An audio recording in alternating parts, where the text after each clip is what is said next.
ನೀವು ಬಸ್ಸಲ್ಲಿ ಹೋಗುವಾಗ ಈ ಥರ ಕನ್ಸ್ಟ್ರಕ್ಷನ್ನ ನೋಡಿರ್ತೀರ. ಆವಾಗ ನೀವು ಅಂದ್ಕೊತಿರ್ತೀರ, ಯಾವ್ದು ಗುರು ಇದು ಶೆಡ್ಡು? ನಿಮಗೇನಾದರೂ ಈ ಶೆಡ್ ಬಗ್ಗೆ ತಿಳ್ಕೊಳ್ಳೋ ಇಂಟ್ರೆಸ್ಟ್ ಇದ್ದರೆ ನಿಮಗೇನಾದರೂ ಈ ಶೆಡ್ ಬಗ್ಗೆ ತಿಳ್ಕೊಳ್ಳೋ ಇಂಟ್ರೆಸ್ಟ್ ಇದ್ದರೆ ಈ ವಿಡಿಯೋನ ಕೊನೆ ತನಕ ನೋಡಿ. ನನ್ನ ಹೆಸರು ವಿನಯ್ ಹೆಬ್ಬಾರ್. ನೀವು ನೋಡ್ತಿದ್ದೀರಾ farm with Hebbar YouTube channel. ಮಳೆ ಬರಲಿಲ್ಲ ಅಂದರೆ ಗಿಡ ಒಣಗೋಗುತ್ತೆ. ಅದೇ ಮಳೆ ಜಾಸ್ತಿ ಆದರೆ ಗಿಡ ಕೊಳ್ತೋಗುತ್ತೆ. ಅದಕ್ಕೆ ಒಂದು ಐಡಿಯಾ ಮಾಡೋಣ. ಮಳೆ ಜಾಸ್ತಿ ಆಗಬಾರ್ದಂತ ಗಿಡಕ್ಕೆ ಮೇಲ್ಗಡೆ ಒಂದು ಟಾರ್ಪಲ್ ಹಾಕೋಣ. ಬಿಸಿಲು ಜಾಸ್ತಿ ಆದರೆ ಒಳಗಡೆನೇ ಮಳೆ ಬರೆಸಿ ಡೈರೆಕ್ಟಾಗಿ ನೀರು ಕೊಡೋಣ. ಹಿಂಗಿದೆ ಐಡಿಯಾ. ಕ್ರೇಜಿ ಐಡಿಯಾ ಅಲ್ಲ? ಏನು ಬ್ರೋ, ಗಿಡಕ್ಕೆ ಮನೆ ಕಟ್ಕೊಡ್ತಿದ್ದೀರಾ? ಕೂರ, ಇದು ಮನೆ ಥರನೇ, ಆದರೆ ಮನೆ ಅಲ್ಲ. ಇದು ಅಷ್ಟೇ, ಸ್ಟಿಕ್ ಥರಾನೇ, ಸ್ಟಿಕ್ ಅಲ್ಲ. ಇವಾಗ ಟ್ರೆಂಡಿಂಗಲ್ಲಿರೋ ಈ ಫಾರ್ಮಿಂಗ್ ಮೆಥಡ್ನ ಪಾಲಿ ಹೌಸ್ ಫಾರ್ಮಿಂಗ್ ಅಂತ ಕರೀತಾರೆ. ಪೋಲಿ ಹೌಸಾ? ಪೋಲಿ ಅಲ್ಲಪ್ಪ, ಪಾಲಿ.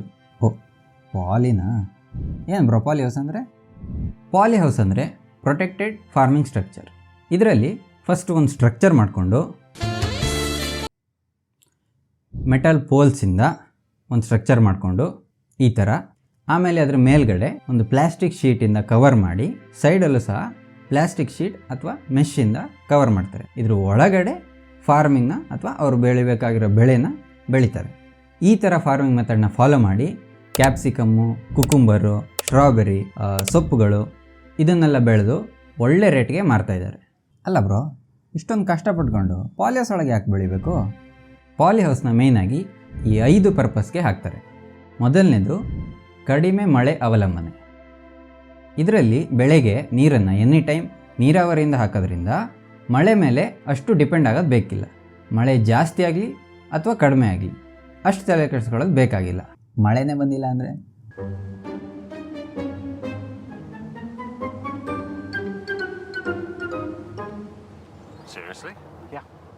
ಅದಕ್ಕೆ ಹೈಡ್ರೋಫೋನಿಕ್ಸ್ ಅಂತ ಇನ್ನೊಂದು ಮೆಥಡ್ ಇದೆ.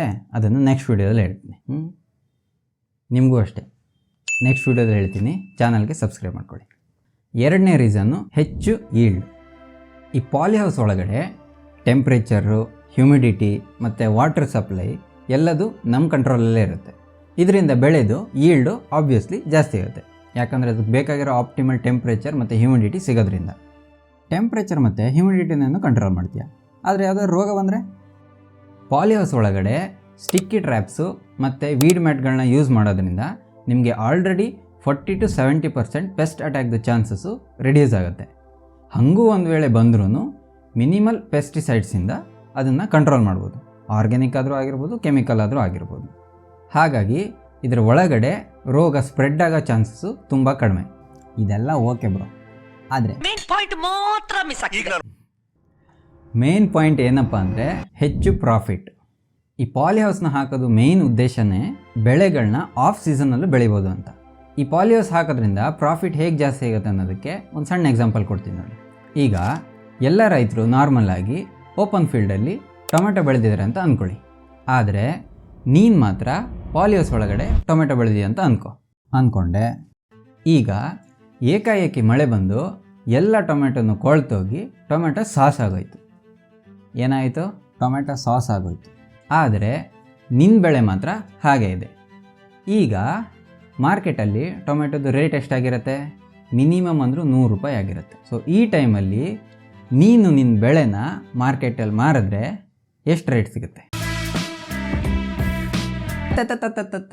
ಪ್ರಾಫಿಟ್ ಲೆಕ್ಕ ಹಾಕಿದ್ರಲ್ಲ, ಈಗ ಖರ್ಚು ಎಷ್ಟು ಬರುತ್ತೆ ಅಂತ ಲೆಕ್ಕ ಹಾಕೋಣ. ಓಯ್ ಇನ್ವೆಸ್ಟ್ಮೆಂಟು ಖರ್ಚು ಎಷ್ಟಾಗುತ್ತೆ ಅಂತ ಲೆಕ್ಕ ಹಾಕೋಣ. ಪಾಲಿ ಹೌಸ್ದು ಇನ್ವೆಸ್ಟ್ಮೆಂಟು ಡಿಪೆಂಡ್ ಆಗುತ್ತೆ ನೀವು ಯಾವ ಟೈಪ್ ಆಫ್ ಪಾಲಿ ಹೌಸ್ ಹಾಕ್ತಿದ್ದೀರಾ, ಯಾವ ರೀಜನಲ್ಲಿ ಹಾಕ್ತಿದ್ದೀರಾ, ಮತ್ತು ಎಷ್ಟು ದೊಡ್ಡದಾಗಿ ಹಾಕ್ತಿದ್ದೀರಾ ಅನ್ನೋದ್ರ ಮೇಲೆ. ಒಂದು ಅಂದಾಜಲ್ಲಿ ಹೇಳೋದಿದ್ರೆ ಪ್ರತಿ ಸ್ಕ್ವೇರ್ ಮೀಟ್ರಿಗೆ 450 ರಿಂದ 1000 ರೂಪಾಯಿ ತನಕನೂ ಆಗುತ್ತೆ. ಇದು ಸ್ವಲ್ಪ ಜಾಸ್ತಿನೂ ಆಗ್ಬೋದು ನೀವೇನಾದರೂ ಹೈಟೆಕ್ ಪಾಲಿ ಹೌಸ್ನ ಹಾಕ್ತೀರಾ ಅಂದರೆ. ಒಂದು ಆ್ಯಾವ್ರೇಜ್ ತೊಗೊಂಡ್ರೆ 1 ಎಕರೆಗೆ 18 ರಿಂದ 40 ಲಕ್ಷ ತನಕನೂ ಪಾಲಿ ಹೌಸ್ಗೆ ಖರ್ಚು ಬರುತ್ತೆ. ಆದರೆ ಪಾಲಿ ಹೌಸ್ ಹಾಕೋಕ್ಕೆ ಗೌರ್ಮೆಂಟಿಂದ ಕೂಡ ಸಬ್ಸಿಡಿ ಸಿಗುತ್ತೆ. ಎಷ್ಟು ಅಂದರೆ ಅಪ್ ಟು 50% ತನಕನೂ ನಿಮಗೆ ಸಬ್ಸಿಡಿ ಸಿಗುತ್ತೆ. ಹಾಗಾಗಿ ಅರ್ಧ ದುಡ್ಡನ್ನ ಗೌರ್ಮೆಂಟೇ ಕೊಡುತ್ತೆ. ಆ್ಯಸ್ ಅ ಫಾರ್ಮರ್ ನೀವು ಗೌರ್ಮೆಂಟಿಂದ ಬರೋ ಬೆನಿಫಿಟ್ಸು ಮತ್ತು ಈ ಸಬ್ಸಿಡೀಸ್ನೆಲ್ಲ ಯೂಸ್ ಮಾಡಿಕೊಂಡು ನೀವು ಫಾರ್ಮಿಂಗ್ ಮಾಡಿದ್ರೆ ನಿಮಗೆ ತುಂಬ ಹೆಲ್ಪ್ ಆಗುತ್ತೆ.